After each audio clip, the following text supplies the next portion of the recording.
Assalamualaikum warahmatullahi wabarakatuh. Kami dari kelompok 4 yang beranggotakan Nur Haisah, Sofiah Mailil Haki, Wina Husaini, Mikrat Zola, dan Irma Akladira, di mana pada video kami kali ini kami akan menjelaskan tentang pendekatan dalam manajemen kelas. Nah, pendekatan yang kami jelaskan ini berjumlah 4 pendekatan. Nah, apa saja pendekatan itu? Yuk kita simak videonya. Assalamualaikum warahmatullahi wabarakatuh. Perkenalkan, nama saya Sofiah Milhaki. Di sini saya akan menjelaskan pengertian pendekatan dalam manajemen kelas. Apa sih pengertian pendekatan dalam manajemen kelas? Nah, pendekatan pembelajaran diartikan sebagai titik tolak atau sudut pandang dalam proses pembelajaran yang merujuk pada pandangan tentang terjadinya suatu proses yang bersifat umum. Adapun pendekatan merupakan unsur penting yang harus dikuasai pengajar sebelum mempersiapkan perencanaan pembelajaran. Manajemen kelas adalah keterampilan guru dalam menata atau menciptakan dan memelihara sebuah kelas agar suasana pembelajaran dapat terkendali secara optimal, baik ketika pembelajaran dalam kondisi normal maupun ketika muncul hambatan dalam pelaksanaan pembelajaran di kelas. Menurut Ahmad Rohani, bahwa sebagai pekerja profesional seseorang guru harus mendalami kerangka acuan pendekatan-pendekatan kelas, sebab di dalam penggunaannya ia harus terlebih dahulu meyakinkan bahwa pendekatan yang dipilihnya untuk menangani sesuatu kasus manajemen kelas merupakan alternatif yang terbaik sesuai dengan hakikat masalahnya. Artinya, seseorang guru terlebih dahulu harus menetapkan bahwa penggunaan sesuatu pendekatan memang cocok dengan hakikat masalah yang ingin ditanggulanginya. Keprofesional secara kerja seseorang guru adalah demikian, sehingga apabila alternatif tindakannya yang pertama tidak memberikan hasil sebagaimana yang diharapkan, maka ia masih mampu melakukan analisis ulang terhadap situasi untuk kemudian tiba pada alternatif pendekatan yang kedua dan seterusnya. Pendekatan sosio-emosional. Pendekatan ini terdiri dari dua kata, sosio atau sosial dan emosional. Emosi menurut L. Crow dan A. Crow sebagaimana dikutip adalah pengalaman yang afektif yang disertai oleh penyesuaian batin secara menyeluruh, di mana keadaan mental dan fisiologi sedang dalam kondisi yang meluap-luap. Juga dapat diperlihat dengan tingkah laku yang jelas dan nyata. Pendekatan sosio-emosional dalam pengelolaan kelas merupakan suatu proses menciptakan iklim atau suasana emosional dan hubungan sosial yang positif dalam kelas. Artinya, ada hubungan baik antara guru dengan peserta didik atau antara peserta didik sesama peserta didik. Dengan berlandaskan psikologi klinis dan konseling, pendekatan manajemen kelas ini mengasumsikan bahwa yang pertama, proses belajar mengajar yang efektif mempersyaratkan iklim sosio-personal yang baik. Dalam arti, terdapat hubungan interpersonal yang baik antar guru murid dan antar murid. Nah, maksudnya guru dan siswa memiliki hubungan yang baik agar proses belajar di dalam kelas terlaksana dengan nyaman dan tentram. Nah, yang kedua yaitu guru menduduki posisi terpenting bagi terbentuknya iklim sosio-emosional yang baik. Nah, maksudnya sebagai guru, dialah yang akan mengendalikan keadaan di dalam kelas, bagaimana cara menciptakan suasana kelas yang baik dan nyaman.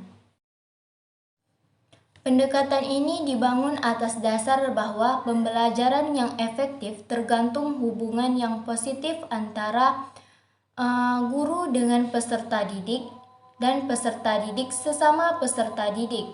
Oleh karena itu, tugas pokok seorang guru dalam manajemen kelas adalah membangun hubungan antara pribadi yang positif dan meningkatkan iklim sosio-emosional yang positif juga.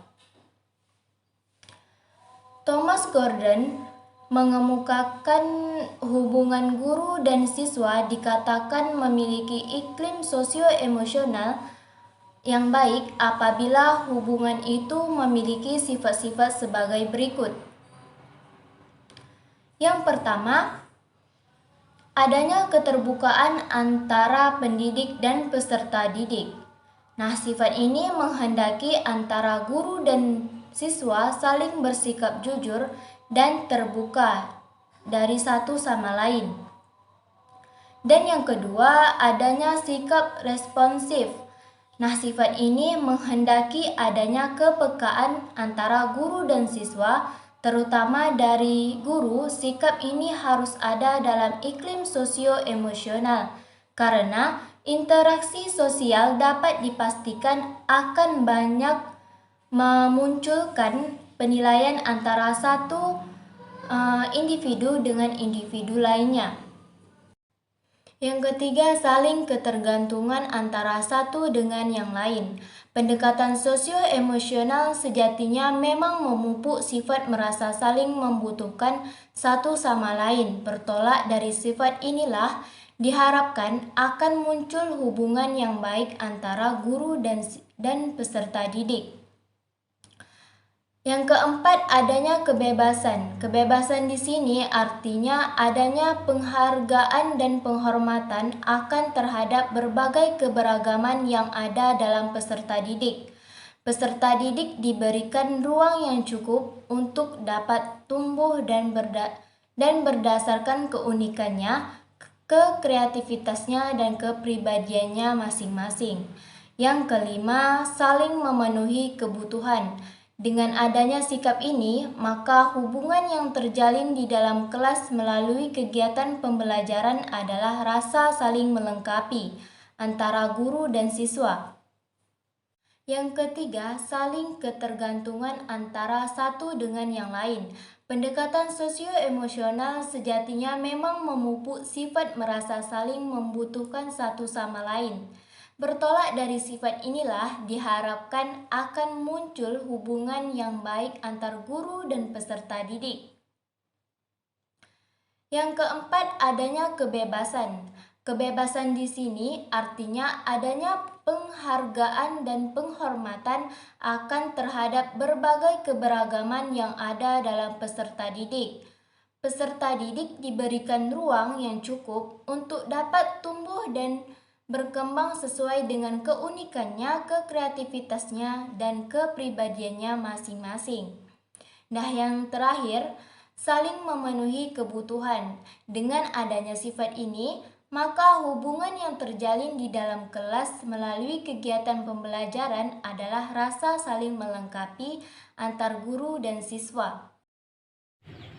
Assalamualaikum warahmatullahi wabarakatuh. Saya Wina Usaini, saya dari kelompok 4. Di sini saya akan melanjutkan penjelasan dari teman saya tentang pendekatan perubahan perilaku. Pengelolaan kelas dapat diartikan sebagai sebuah proses untuk mengubah tingkah laku peserta didik dari yang kurang baik menjadi baik, dengan membuat program atau kegiatan yang mengakibatkan timbulnya tingkah laku yang kurang baik harus diusahakan menghindarinya. Tingkah laku yang baik atau positif harus dirangsang dengan sebuah pujian atau apresiasi. Sebaliknya, jika perilaku tersebut kurang baik, harus diberikan sanksi atau sebuah hukuman. Nah, supaya pelaksanaan hukuman berjalan dengan efektif, maka perlu diperhatikan hal-hal berikut. Yang pertama yaitu gerakan hukuman secara ketat atau terbatas dan seperlunya. Maksudnya gimana? Jadi kita memberikan hukuman tidak berlebihan, hanya seperlunya. Misalkan siswa lupa mengerjakan tugas, kita memberikan hukuman ya sekedar hukuman membersihkan kamar mandi, membersihkan toilet, atau membuang sampah, seperti itu. Jangan memberikan hukuman yang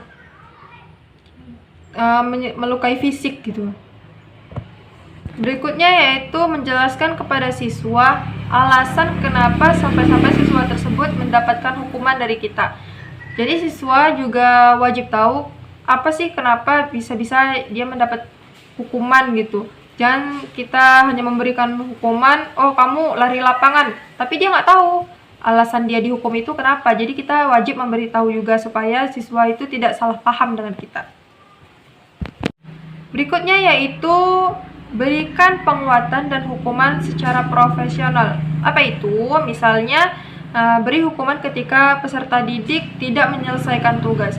Dan sebaliknya, berikan apresiasi atau pujian kepada siswa yang menyelesaikan tugasnya. Misalnya, wah kamu gini dong ngerjain tugas tiap hari, kan enak gitu, biar nilainya bagus. Seperti itu. Selanjutnya yaitu yang keempat, hindari bentuk hukuman fisik. Mungkin kalau di zaman dulu seorang guru itu kalau marahi siswanya mungkin dengan memukul pakai roll atau rotan, tapi kalau zaman sekarang itu udah nggak dibenarkan lagi karena sekarang sudah ada undang-undang anak. Jadi kalau siswanya dipukul itu ya pasti bawanya ke polisi. Selanjutnya yang terakhir yaitu segeralah memberi hukuman sewaktu perilaku menyimpang tersebut mulai terjadi. Misalnya kalau siswa tersebut dikit-dikit yang tadinya baik, terus dikit-dikit udah jadi bandel gitu. Misalnya udah jarang ngerjain tugas, itu kita harus sesegera mungkin memberikan sanksi atau hukuman supaya siswa itu nggak main-main sama kita, supaya kita nggak diremehkan, supaya siswa tersebut takut sama kita. Jangan, aduh nanti deh, kemarin-kemarin dia baik kok, mungkin besok bisa berubah. Enggak. Jangan yang kayak gitu. Jadi kalau misalkan udah kelihatan sedikit aja perilaku buruknya, harus sesegera mungkin diberikan hukuman seperti itu. Selanjutnya, pendekatan elektik. Pendekatan elektik atau electic approach ini menekan pada potensialistis, kreatif, dan inisiatif guru atau wali kelas dalam memilih berbagai pendekatan. Pendekatan elektik disebut juga pendekatan pluralistik, yang mana pengelolaan kelas yang berusaha menggunakan berbagai macam pendekatan yang memiliki potensi untuk menciptakan dan mempertahankan suatu kondisi yang memungkinkan kegiatan pembelajaran berjalan secara efektif dan efisien. Kemudian, pendekatan elektik ini merupakan gabungan daripada dua pendekatan lainnya, yaitu pendekatan deduktif dan induktif. Yang pertama, pendekatan deduktif. Nah, pendekatan deduktif ini adalah guru menjelaskan secara umum, lalu baru ke khusus, atau dari abstrak ke konkret. Yang kedua, pendekatan induktif. Nah, pendekatan induktif ini adalah guru memberikan fakta terlebih dahulu, baru kemudian menerangkan teori yang terkandung di dalamnya. Nah, amalan dari pendekatan deduktif dan induktif ini dalam sesi pengajar dan pembelajaran ini karena pelajar-pelajar tersebut memiliki kemampuan yang berbeda atau kebolehan yang berbeda. Menurut Wilford A. Weber, ada dua syarat yang perlu dikuasai oleh guru dalam menerapkan pendekatan elektik. Yang pertama, menguasai pendekatan-pendekatan manajemen kelas yang berpotensial, seperti pendekatan pengubahan perilaku, penciptaan iklim sosio-emosional, dan proses kelompok. Yang kedua, dapat memiliki pendekatan yang tepat dan melaksanakan prosedur yang sesuai dengan baik dalam masalah manajemen kelas. Pendekatan analitik pluralistik.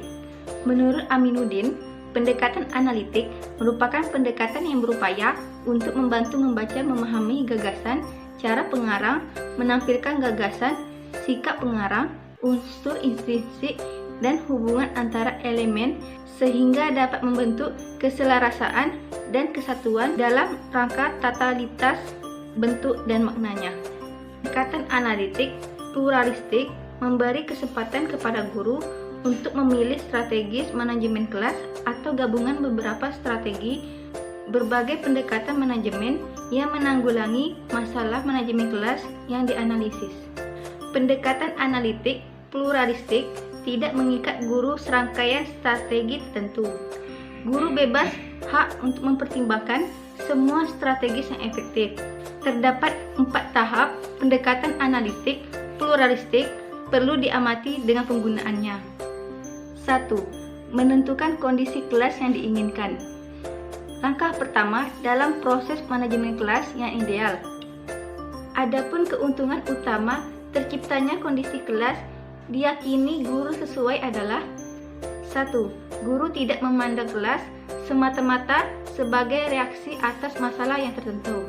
2. Guru akan memiliki seperangkat tujuan yang mengarahkan upayanya dan menjadi tolak ukur penilaian atas hasil upayanya. Baiklah, materi selanjutnya akan disampaikan oleh Nurhaisah. Selanjutnya yang kedua yaitu menganalisis kondisi yang nyata. Setelah menentukan kondisi kelas yang diinginkan, guru selanjutnya menganalisis keadaan yang ada. Nah, di mana keadaan itu membandingkan keadaan yang nyata dengan keadaan yang diharapkan. Dengan demikian, analisis ini akan memungkinkan guru untuk mengetahui beberapa hal seperti kesenjangan antara kondisi sekarang dan yang diharapkan. Masalah yang mungkin terjadi, entah itu masalah berbentuk individu ataupun masalah berbentuk kelompok. Selanjutnya yaitu kondisi sekarang yang perlu dipelihara dan dipertahankan karena dianggap sudah baik. Misalnya kondisi saat itu sudah sangat baik. Nah, kondisi seperti itu guru harus mampu mempertahankannya sebisa mungkin agar kelas itu bisa berjalan dengan baik. Yang ketiga, memilih dan menggunakan strategi pengelolaan. Guru yang efektif adalah guru yang menguasai berbagai strategi manajerial yang terkandung di dalam berbagai pendekatan manajemen kelas dan mampu memilih serta menggunakan strategi yang paling sesuai dalam situasi tertentu yang telah dianalisis sebelumnya. Proses pemilihan ini dapat dianggap sebagai suatu kerja komputer, di mana guru memeriksa strategi-strategi yang tersimpan di dalam sel-sel komputer dan memilih strategi yang memberikan harapan untuk meningkatkan kondisi yang dianggap sesuai dengan keadaan kelas tersebut. Yang keempat, menilai efektivitas pengelolaan. Dalam tahap ini, guru menilai efektivitas dalam pengelolaannya. Artinya, dari waktu ke waktu, guru harus menilai sejauh mana keberhasilan menciptakan dan memelihara kondisi yang sesuai. Proses penilaian ini memusatkan perhatian kepada 2 perangkat perilaku. Nah, di mana perangkat ini yang pertama yaitu sebagai guru. Dalam arti sejauh mana guru telah menggunakan perilaku manajemen yang direncanakan akan dilakukan. Dan yang kedua yaitu perangkat perilaku sebagai peserta didik, yaitu sejauh mana peserta didik berperilaku yang sesuai, yakni apakah mereka telah melakukan apa-apa yang diharapkan untuk dilakukan.